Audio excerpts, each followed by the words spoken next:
নতুন বছরের সূচনায় দেশের অর্থনীতিতে বইছে আশার সুবাতাস।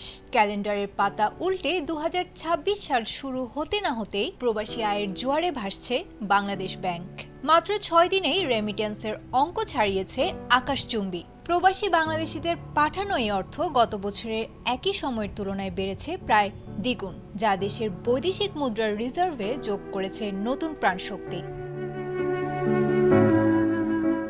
বাংলাদেশ ব্যাংকের সর্বশেষ তথ্য অনুযায়ী 1 থেকে 6 জানুয়ারি পর্যন্ত প্রবাসীরা পাঠিয়েছেন মোট 77 কোটি মার্কিন ডলার। প্রতিদিন গড়ে দেশে এসেছে প্রায় 12 কোটি 83 লাখ ডলার। গত বছরের এই সময়ে যেখানে রেমিটেন্স ছিল মাত্র 45 কোটি 30 লাখ ডলার, সেখানে এক বছরের ব্যবধানে এই প্রবৃদ্ধি রীতিমতো বিস্ময়কর। বিশেষ করে 6 জানুয়ারি একদিনেই দেশে এসেছে 16 কোটি 60 লাখ ডলার, যা তুলে ধরেছে রেমিটেন্স প্রবাহের শক্তিশালী অবস্থানকে।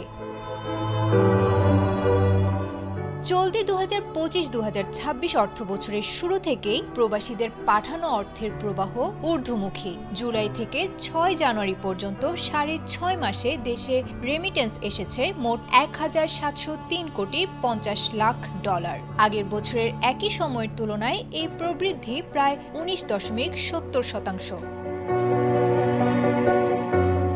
বিদায়ী 2024-2025 অর্থ বছরটি ছিল বাংলাদেশের ইতিহাসের মাইল ফলক।